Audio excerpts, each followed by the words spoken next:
ಒಂದು ನಿಮಿಷ. ಈಗ ಒಂದು ಅಲ್ಲಲ್ಲ ಒಂದು ನಿಮಿಷ.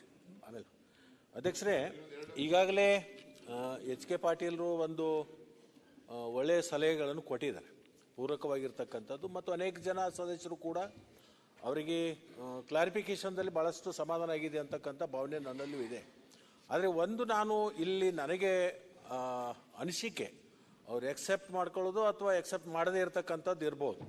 ಬಟ್ ನನ್ನ ಅಭಿಪ್ರಾಯ ನಾನು ಹೇಳ್ತೀನಿ, ಯಾರನ್ನ ನೀವು ನಾಮಿನೇಟ್ ಮಾಡ್ತೀರಿ, ಈಗ ಅನೇಕ ಕಡೆ ಹಿಂದಿನ ಸರ್ಕಾರದಲ್ಲಿ ಏನಾಗಿರ್ತಕ್ಕಂಥದ್ದು ಲೋಪ ಇದೆ, ಅದನ್ನ ಸರಿ ಮಾಡಬೇಕಾಗಿರ್ತಕ್ಕ.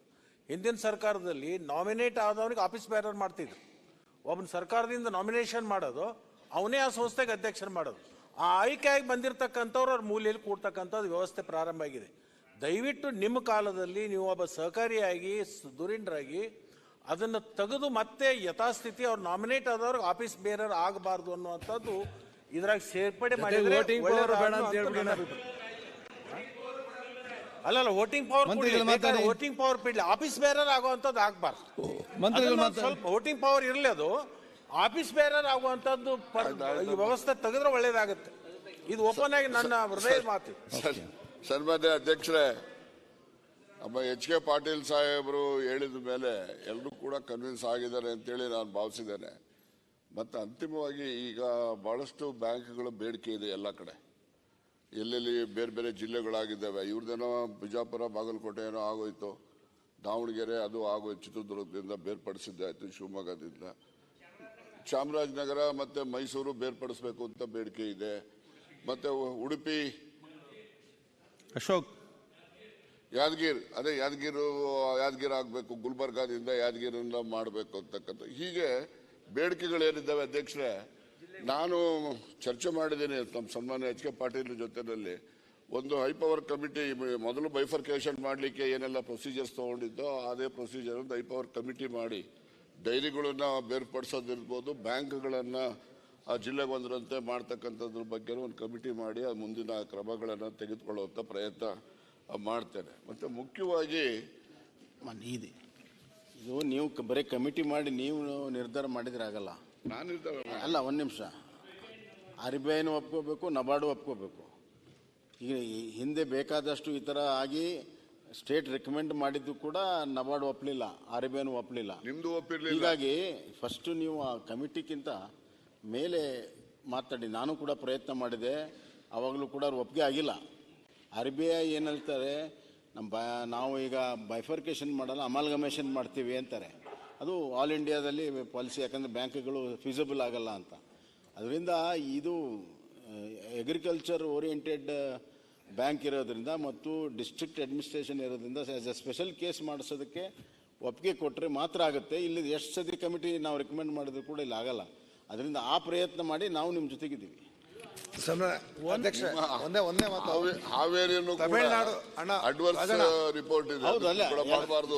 ರಾಜ್ಯದಲ್ಲಿ ಯಾವುದೇ ಪ್ರಪೋಸಲ್ ಹೋದ್ರೂ ಕೂಡ ತಮಿಳುನಾಡು ಮಾದರಿನಲ್ಲಿ ನಮ್ಮ ರಾಜ್ಯದಲ್ಲಿ ಇವತ್ತು ಈ ಹೊಸ ಬಿಲ್ ಅನ್ನ ತಂದಿರೋದು ತಮಿಳುನಾಡಲ್ಲಿ ಜಾರಿಯಾಗಿರ್ತಕ್ಕಂಥ ಯಥಾವತ್ತಾದಂತ ರೀತಿಯಲ್ಲೇ ತಂದಿರೋದ್ರಿಂದ ಇದಕ್ಕೆ ಯಾವುದೇ ರೀತಿಯಲ್ಲಿ ವಿರೋಧ ನಬಾರ್ಡಲ್ಲಿ ಆಗ್ಲಿ ವಿರೋಧ ಬರಲ್ಲ. ಹೇಳೋದು ಬೇರೆ, ಅವ್ರು ಹೇಳಿದ್ ಬೇರೆ ಬೇರೆ. ನಾವು ಈಗ ನರಸಿಂಹಸ್ವಾಮಿ ಅವರೇ, ಈಗ ಡಿಸ್ಟ್ರಿಕ್ಟ್ ಬೈಫರ್ಕೇಟ್ ಆಗಿದೆ, ಡಿಸ್ಟ್ರಿಕ್ಟ್ ಒಂದೊಂದು ಬ್ಯಾಂಕ್ ಆಗ್ಬೇಕು ಅಂತ ಎಲ್ಲರದ್ದು ಅಭಿಪ್ರಾಯ ಇದೆ. ಆದರೆ ಡಿಸ್ಟ್ರಿಕ್ಟಿಗೆ ನಮ್ಮ ಧಾರವಾಡದ 3 ಜಿಲ್ಲೆ ಸೇರಿದೆ. ಗದಗಿಗೆ ಹಾವೇರಿಗೆ ಸಪ್ರೇಟ್ ಬೇಕು ಅಂತ ನಮ್ಮ ಬೇಡಿಕೆ ಇದೆ ಭಾಳ ವರ್ಷದಿಂದ. ಅದನ್ನು ರಾಜ್ಯ ಸರ್ಕಾರ ರೆಕಮೆಂಡ್ ಮಾಡಿ ಅಲ್ಲಿಂದ ನೋ ಅಬ್ಜೆಕ್ಷನ್ ಬ್ಯಾಂಕಿಂದ ತೊಗೊಂಡು ಜನರಲ್ ಬಾಡಿಯಲ್ಲಿ ಪಾಸ್ ಮಾಡಿ ಇಲ್ಲಿ ನಾವು ರಾಜ್ಯ ಸರ್ಕಾರ ರೆಕಮೆಂಡ್ ಮಾಡಿದರೂ ಕೂಡ ನಬಾರ್ಡ್ ಒಪ್ತಾ ಇಲ್ಲ. ಅದಕ್ಕೆ ನಬಾರ್ಡ್ ಒಪ್ಸೋದಕ್ಕೆ ನಾವೆಲ್ಲರೂ ಪ್ರಯತ್ನ ಮಾಡಬೇಕು ಅಂತ ಇದೆ. ಯಾಕಂದ್ರೆ ಏರಿಯಾ ಆಫ್ ಆಪರೇಷನ್ ಡಿಸ್ಟ್ರಿಕ್ಟ್ ಅಂತ ಹೇಳಿ ರಿಸ್ಟ್ರಿಕ್ಟ್ ಮಾಡಿದ್ದಾರೆ ಈ ಲೈಸೆನ್ಸ್ ಇಶ್ಯೂ ಮಾಡುವಾಗ. ಹೌದು, DCC ಬ್ಯಾಂಕ್ ಬಿಲ್ ಬಗ್ಗೆ ಚರ್ಚೆ ಅದೇ ಬಿಲ್ ರೀ ಇದು, ಇದೇನ್ ಬೇರೆ ಇಲ್ಲ. ಇದು ಯಾಕೆ ಇಷ್ಟು ತಲೆ ತಿಂತಾ ಇದೆ ಅಂದ್ರೆ ಪರಿಸ್ಥಿತಿ ಹಂಗಿದೆ. ಏರಿಯಾ ಡಿಸ್ಟ್ರಿಕ್ಟ್ ಅಂತ ಕೊಟ್ಟಿದ್ದಾರೆ. ಈಗ ನೀವು RBI ಒಂದು ಕೇಂದ್ರ ಸರ್ಕಾರದಿಂದ ಒಂದು ಡೈರೆಕ್ಷನ್ಸ್ ಕೊಟ್ರೆ ಹೊಸ ಡಿಸ್ಟ್ರಿಕ್ಟ್ ಥ್ರೋಟ್ ನೇಷನ್ ಆಗಿದಾವೆ. ಅದೇ ಥ್ರೋಟ್ ನೇಷನ್ ಕೊಡಿಸ್ತಿದ್ರೆ ಒಂದು ಡೈರೆಕ್ಷನ್ಸ್ ಕೊಡಿಸಿದ್ರೆ RBIದವ್ರು ಒಪ್ಪಿದ್ರೆ ನಬಾರ್ಡ್ದವ್ರದ್ದು ಅಬ್ಜೆಕ್ಷನ್ ಇಲ್ಲ. ನಮ್ಮ ಫೈನಾನ್ಷಿಯಲ್ ಪೊಸಿಷನ್ ಸರಿ ಇದ್ರೆ, ವಯಬಿಲಿಟಿ ಇದ್ರೆ ಬೈಫರ್ಕೇಷನ್ ಮಾಡಿಕೊಡ್ತಾರೆ. ನಾವು ಬಾಗಲಕೋಟೆ ಮಾಡಿಕೊಟ್ಟಿನಿ, ನಾನೇ ಮಾಡಿಕೊಟ್ಟಿನಿ. ಅಂತಿಮವಾಗಿ ಸೌದಿ ಅವರು ನಮ್ಮ ಸೆಕ್ಷನ್ 121ನಲ್ಲಿ ಕ್ರಮ ತಗೋಬೇಕು ಅಂತ ಹೇಳಿ ಒಂದು ಸಲಹೆ ಮಾಡಿದ್ದಾರೆ. ಏನೆಲ್ಲ ಈಗ ಚುನಾವಣೆಗಳು ಬರೋವಂಥ ಸಂಸ್ಥೆಗಳಿದ್ದಾವೆ, ಆ ಸಂಸ್ಥೆಗಳಿಗೆ ಈ ಎಲ್ಲ ತಿದ್ದುಪಡಿಗಳನ್ನು ಲಾಗು ಆದ್ಮೇಲೆ ಚುನಾವಣೆ ಮಾಡಬೇಕು, ಅದಕ್ಕೆಲ್ಲ 121ನಲ್ಲಿ ಕ್ರಮ ತಗೋಬೇಕು ಅಂತ ಹೇಳಿದ್ರೆ ಅದನ್ನ ಪರಿಶೀಲನೆ ಮಾಡಿದ್ವಿ. ಮತ್ತೆ ಎಲ್ಲರೂ ಕೂಡ ಇದರಲ್ಲಿ ಕೆಲವು ಲೋಪಗಳು ಇರಬಹುದಿಲ್ಲ ಅಂತ ನಾನು ಹೇಳೋದಿಲ್ಲ, ಅದನ್ನ ಸರಿಪಡಿಸ್ಕೊಳ್ಳೋಣ. ಅದು ಯಾಕೆಂದ್ರೆ ಕಾನೂನು ಮಾಡ್ತಕ್ಕಂಥ ಸಂದರ್ಭದಲ್ಲಿ ಅಲ್ಲಿ ಇಲ್ಲಿ ಕೆಲವು ಯಾವುದಾದ್ರೂ ಅಕ್ಷರದಲ್ಲಿ ಅದರಲ್ಲಿ ಇದರಲ್ಲಿ ಲೋಪಗಳು ಇದ್ದು ಕೂಡ ಸರಿಪಡಿಸೋಣ. ಮತ್ತೆ ತಾವೆಲ್ಲರೂ ಕೂಡ ಬಹಳ ನನ್ನ ಮೇಲೆ ವಿಶ್ವಾಸ ಇಟ್ಟು ನೀವಿಂತ ಬಿಲ್ ತರಬಾರ್ದಿತ್ತು ಅಂತ ಹೇಳಿ ಏನ್ ತಂದಿದ್ದೀರಿ. ಇದರಲ್ಲಿ ಯಾವುದು ಗೌರ್ಮೆಂಟ್ ನಾಮಿನೇಷನ್ ಅಲ್ಲಿ ನೀವೆಲ್ಲರೂ ಕೂಡ ಯಾರು ಅನ್ರೆಪ್ರೆಸೆಂಟೆಡ್ ಕಮ್ಯುನಿಟೀಸ್ಗೆ ಅವಕಾಶ ಕೊಡುವಂತ ಇದು ಬಹಳ ಚರಿತ್ರಾರ್ಹ ಬಿಲ್. ಇದಕ್ಕೆ ತಾವೆಲ್ಲ ಸಹಮತ ವ್ಯಕ್ತಪಡಿಸಬೇಕು ಅಂತ ತಮ್ಮಲ್ಲಿ ಮನವಿಯನ್ನ ಮಾಡ್ತೇನೆ. ಪರ್ಯಾಲೋಚನಾ ಪ್ರಸ್ತಾವನೆ ಈಗ ಸಭೆ ಮತಕ್ಕೆ ಹಾಕುತ್ತೇನೆ. 2024 ಸಾಲಿನ ಕರ್ನಾಟಕ ಸಹಕಾರ ಸಂಘಗಳ ತಿದ್ದುಪಡಿ ವಿಧೇಯಕವನ್ನು ಪರ್ಯಾಲೋಚಿಸಿದೆ ಎಂಬ ವಿಷಯ ಹೆಬ್ಬೆಯ ಮುಂದೆ ಇದೆ. ಪ್ರಸ್ತಾವದ ಪರವಾಗಿರುವವರು ಹೌದು ಎಂದು ಸೂಚಿಸಬೇಕು. ಪ್ರಸ್ತಾವದ ವಿರೋಧವಾಗಿರುವವರು ಇಲ್ಲ ಎಂದು ಸೂಚಿಸಬೇಕು. ಪ್ರಸ್ತಾವವು ಹೌದು ಅನ್ನರ ಪರವಾಗಿದೆ ಎಂದು ಭಾವಿಸುತ್ತೇನೆ. ಪ್ರಸ್ತಾವವು ಹೌದು ಅನ್ನರ ಪರವಾಗಿದೆ. ಪ್ರಸ್ತಾವಕ್ಕೆ ಅನುಮೋದನೆ ದೊರಕಿದೆ. ಈಗ ವಿಧೇಯಕವನ್ನು ಖಂಡವಾಗಿ ಮತಕ್ಕೆ ಹಾಕುತ್ತೇನೆ. 2 ರಿಂದ 19ವರೆಗಿನ ಖಂಡಗಳು ವಿಧೇಯಕದ ಅಂಗವಾಗಿರಬೇಕೆನ್ನುವುದು ಸಭೆ ಮುಂದಿರುವ ವಿಷಯ. ಪ್ರಸ್ತಾವದ ಪರವಾಗಿರುವವರು ಹೌದು ಎಂದು ಸೂಚಿಸಬೇಕು. ಪ್ರಸ್ತಾವದ ವಿರೋಧವಾಗಿರುವವರು ಇಲ್ಲ ಎಂದು ಸೂಚಿಸಬೇಕು. ಪ್ರಸ್ತಾವವು ಹೌದು ಅನ್ನರ ಪರವಾಗಿದೆ ಎಂದು ಭಾವಿಸುತ್ತೇನೆ. ಪ್ರಸ್ತಾವವು ಹೌದು ಅನ್ನರ ಪರವಾಗಿದೆ. ಪ್ರಸ್ತಾವಕ್ಕೆ ಒಪ್ಪಿಗೆ ದೊರಕಿದೆ. 2 ರಿಂದ 19ವರೆಗಿನ ಖಂಡಗಳು ವಿಧೇಯಕದ ಅಂಗವಾದವು. 1ನೇ ಖಂಡ ಹೆಸರು ಮತ್ತು ಅವತರಣಿಕೆ. 1ನೇ ಖಂಡ ಹೆಸರು ಮತ್ತು ಅವತರಣಿಕೆ ವಿಧೇಯಕದ ಭಾಗವಾಗಬೇಕೆಂಬುದು ಸಭೆ ಮುಂದಿರುವ ವಿಷಯ. ಪ್ರಸ್ತಾವದ ಪರವಾಗಿರುವವರು ಹೌದು ಎಂದು ಸೂಚಿಸಬೇಕು. ಪ್ರಸ್ತಾವದ ವಿರೋಧವಾಗಿರುವವರು ಇಲ್ಲ ಎಂದು ಸೂಚಿಸಬೇಕು. ಪ್ರಸ್ತಾವವು ಹೌದು ಅನ್ನರ ಪರವಾಗಿದೆ ಎಂದು ಭಾವಿಸುತ್ತೇನೆ. ಪ್ರಸ್ತಾವವು ಹೌದು ಅನ್ನರ ಪರವಾಗಿದೆ. ಪ್ರಸ್ತಾವವು ಅಂಗೀಕರಿಸಲ್ಪಟ್ಟಿದೆ. 1ನೇ ಖಂಡ ಹೆಸರು ಮತ್ತು ಅವತರಣಿಕೆ ವಿಧೇಯಕದ ಅಂಗವಾಗಿದೆ. ಮಾನ್ಯ ಮಂತ್ರಿಗಳು, ಮಾನ್ಯ ಸಭಾಧ್ಯಕ್ಷರ ವಿಧೇಯಕವನ್ನು ಅಂಗೀಕರಿಸಬೇಕೆಂದು ಕೋರುತ್ತೇನೆ. ಪ್ರಸ್ತಾವವನ್ನು ಮಂಡಿಸಲಾಗಿದೆ.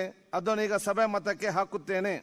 2024 ಸಾಲಿನ ಕರ್ನಾಟಕ ಸಹಕಾರ ಸಂಘಗಳ ತಿದ್ದುಪಡಿ ವಿಧೇಯಕವನ್ನು ಈ ಸಭೆಯು ಅಂಗೀಕರಿಸಬೇಕು. ಪ್ರಸ್ತಾವದ ಪರವಾಗಿರುವವರು ಹೌದು ಎಂದು ಸೂಚಿಸಬೇಕು. ಪ್ರಸ್ತಾವದ ವಿರೋಧವಾಗಿರುವವರು ಇಲ್ಲ ಎಂದು ಸೂಚಿಸಬೇಕು. ಪ್ರಸ್ತಾವವು ಹೌದು ಅನ್ನರ ಪರವಾಗಿದೆ ಎಂದು ಭಾವಿಸುತ್ತೇನೆ. ಪ್ರಸ್ತಾವವು ಹೌದು ಅನ್ನರ ಪರವಾಗಿದೆ. ಪ್ರಸ್ತಾವವು ಅಂಗೀಕರಿಸಲ್ಪಟ್ಟಿದೆ ಮತ್ತು ವಿಧೇಯಕಕ್ಕೆ ಅನುಮೋದನೆ ದೊರಕಿದೆ. ಈಗ ಇನ್ನೊಂದು ಬಿಲ್ ತಗೊಳ್ಳುವ ಮುಂಚೆ ಒಂದು ಸೆಕೆಂಡ್. ಅದೇ ಒಂದು ಸೆಕೆಂಡ್. ಯಾವುದು ಅಲ್ಲ ಅದೇ ಅದು ಒಂದು ಸಣ್ಣ ಅಲ್ಲ ಮಂತ್ರಿಗಳೇ, ಒಂದು ಸೆಕೆಂಡ್. ಒಂದು ಪ್ರಕಟಣೆ, ಒಂದೇ ಪ್ರಕಟಣೆ.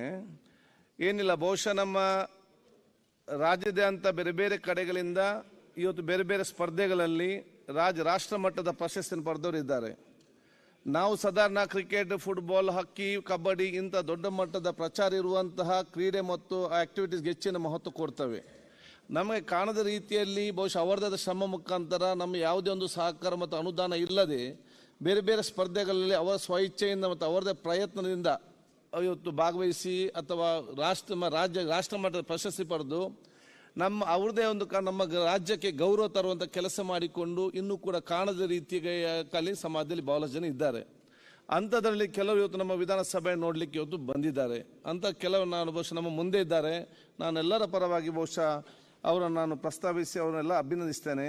ಒಂದು ಬಹುಶಃ ಇವತ್ತು ವಿಶ್ವದ ದೇಶ ಮಟ್ಟದಲ್ಲಿ ಅತ್ಯುತ್ತಮದ ಚೆಫ್ ಎಂದರೆ ಅಡುಗೆ ಸೀಸನ್ ಅಂತ ಹೇಳಿ ಅಂದ್ರೆ ರಾಷ್ಟ್ರೀಯ ಮಟ್ಟದಲ್ಲಿ ಯಾರು ಅತ್ಯುತ್ತಮವಾದ ಅಡುಗೆ ಎಂಬ ಆ ಒಂದು ಸ್ಪರ್ಧೆಯಲ್ಲಿ ಕರ್ನಾಟಕದ ಬಹುಶಃ ಮೊಹಮ್ಮದ್ ಆಶಿಕ್ ಎಂಬುವರು ಪ್ರಪ್ರಥಮ ಸ್ಥಾನ ಪಡೆದಿದ್ದಾರೆ. ಅತ್ಯಂತ ಸಂತೋಷ ಆಗ್ತದೆ ಮತ್ತು ನಾವು ಶುಭಾಶಯ ಸಲ್ಲಿಸ್ತೇನೆ. ಅದೇ ರೀತಿ ಬೆಂಗಳೂರಿನಲ್ಲಿ ಬಹುಶಃ ಐತಿಹಾಸಿಕವಾದ ಪ್ರಪ್ರಥಮ ಬಾರಿಗೆ ಅಂತಾರಾಷ್ಟ್ರೀಯ ಮಟ್ಟದ ಚೆಸ್ ಪಂದ್ಯಾಟವನ್ನು ಬೆಂಗಳೂರಿನ ಚೆಸ್ ಅಸೋಸಿಯೇಷನ್ ಅವರು ಹಮ್ಮಿಕೊಂಡಿದ್ರು. ಈ ಒಂದು ಅಂತಾರಾಷ್ಟ್ರೀಯ ಮಟ್ಟದ ಚೆಸ್ ಕಾಂಪಿಟೇಷನಲ್ಲಿ ಅಂತಾರಾಷ್ಟ್ರೀಯ ಮಟ್ಟದ ಪ್ಲೇಯರ್ ಗ್ರ್ಯಾಂಡ್ ಮಾಸ್ಟರ್ ಎಲ್ಲ ಕೂಡ ಭಾಗವಹಿಸಿದ್ರು. ಈ ಒಂದು ಚೆಸ್ ಕಾಂಪಿಟೇಷನ್ನಲ್ಲಿ 15ನೇ ವಯಸ್ಸಿನಲ್ಲಿ 76ನೇ chess grandmaster of India ಬಿರುದನ್ನು ಪಡೆದಿರುವುದು ಮಾಸ್ಟರ್ ಪ್ರಣಬ್ ಆನಂದ್ ಮತ್ತು 2020 ಮೊದಲನೆಯ ಆ ಒಂದು ಸ್ಪರ್ಧೆಯಲ್ಲಿ ಭಾಗವಹಿಸುವ ವಿಜೇತರಾಗಿದ್ದಾರೆ. ಬಹುಶಃ 15ನೇ ವಯಸ್ಸಿನಲ್ಲಿ ಇವತ್ತು 76ನೇ chess grandmaster of India ಪಡೆದದ್ದನ್ನು ಬಹುಶಃ ನಾವು ಅದನ್ನು ಗೌರವಿಸಿ ಮುಂದಿನ ದಿನಗಳಲ್ಲಿ ಯುವಕ ಕರ್ನಾಟಕದ ಹೆಸರನ್ನು ಅಂತಾರಾಷ್ಟ್ರೀಯ ಮಟ್ಟದಲ್ಲಿ ಬೆಳಗಿಸ್ತಾರೆ ಎಂಬ ವಿಶ್ವಾಸ ಇದೆ ಅಂತ ಅದಕ್ಕೆ ನಾನು ಶುಭಾಶಯ ಸಲ್ಲಿಸ್ತೇನೆ. ಧನುಷ್ ಮಂಜುನಾಥ್ ಸೈಕ್ಲಿಂಗ್ ವಿಭಾಗದಲ್ಲಿ 24,000 ಕಿಲೋಮೀಟರ್ 245 ದಿನಗಳಲ್ಲಿ ಭಾರತದ ದೇಶದ 24 ರಾಜ್ಯ ಮತ್ತು 4 ಕೇಂದ್ರಾಡಳಿತ ಪ್ರದೇಶಗಳನ್ನು ಸುತ್ತಿ ಗಿನ್ನಿಸ್ ವರ್ಲ್ಡ್ ಆಫ್ ರೆಕಾರ್ಡ್ನಲ್ಲಿ ತನ್ನ ಹೆಸರು ನಮೂದಿಸಿ ನಮ್ಮ ರಾಜ್ಯಕ್ಕೆ ಅದರ ಗೌರವವನ್ನು ತಂದಿರುತ್ತಾರೆ. ಬಹುಶಃ ವಿಕ್ರಮ್ ಸಿ ಇವರು ಗಸ್ತು ಅರಣ್ಯ ಪಾಲಕರಾಗಿದ್ದು ಪರ್ವತಾರೋಹಣದಲ್ಲಿ ವಿಭಾಗದಲ್ಲಿ ಮೌಂಟ್ ಎವರೆಸ್ಟ್ ಏರಿದ ಪ್ರಪ್ರಥಮ ಕನ್ನಡಿಗರಾಗಿದ್ದಾರೆ ಅಂತ ಹೇಳಿ ಅತ್ಯಂತ ಸಂತೋಷ ಹೇಳಲಿಕ್ಕೆ ನಾನು ಇವತ್ತು ಬಯಸ್ತೇನೆ. ಶ್ರೀ ನೋಮನ್ ಪಜೀರ್ ಇವರು ಬೈಕ್ ಸವಾರ ಮತ್ತು ಸ್ಟಂಟ್ ಮ್ಯಾನ್ ಆಗಿದ್ದುಕೊಂಡು ಪಲ್ಸರ್ ಮಿನಿಯರಿಯಾ ರೈಡರ್ ಮತ್ತು ಸ್ಕಿಲ್ ಸ್ಪರ್ಧೆಯಲ್ಲಿ ರಾಷ್ಟ್ರೀಯ ಮಟ್ಟದಲ್ಲಿ ಪ್ರಪ್ರಥಮ ಸ್ಥಾನ ಪಡೆದುಕೊಂಡು ನಮ್ಮ ರಾಜ್ಯಕ್ಕೆ ಹೆಸರನ್ನು ತಂದಿರುತ್ತಾರೆ. ಆದ ಕಾರಣ ಇವರೆಲ್ಲರೂ ಕೂಡ ನಾವು ಇವತ್ತು ಇಡೀ ರಾಜ್ಯ ಜನತೆ ಪರವಾಗಿ ನಾನು ಬಹುಶಃ ನಮ್ಮ ಸರ್ಕಾರದ ಯಾವುದೇ ಒಂದು ಸಹಕಾರ ಅನುದಾನ ಏನು ಇಲ್ಲದಿದ್ದರೂ ಕೂಡ ಅವರು ಬಹುಶಃ ಇವತ್ತು ನಮ್ಮ ರಾಜ್ಯಕ್ಕೆ ಹೆಸರನ್ನು ತಂದು ಕೊಟ್ಟಿದ್ದಾರೆ. ಅದರಲ್ಲಿ ಕೆಲವು ಅನುಕೂಲಸ್ಥರು ಇರ್ಬೋದು, ಅನುಕೂಲಸ್ಥರು ಇಲ್ಲದಿರ್ಬೋದು. ಬಹುಶಃ ನಮ್ಮ ರಾಜ್ಯದ ಕ್ರೀಡೆ ಇಲಾಖೆ ಇಂಥ ಕೆಲವು ಗುರುತಿಸಿಕೊಂಡು ಕೂಡ ಯಾವುದೇ ಸಹಕಾರ ಕೊಡಬೇಕಂತ ಹೇಳಲಿಕ್ಕೆ ನಾನು ಬಯಸ್ತೇನೆ ಮತ್ತು ಇಡೀ ಜನತೆಯ ಪರವಾಗಿ ಶುಭಾಶಯ ಸಲ್ಲಿಸ್ತೇನೆ.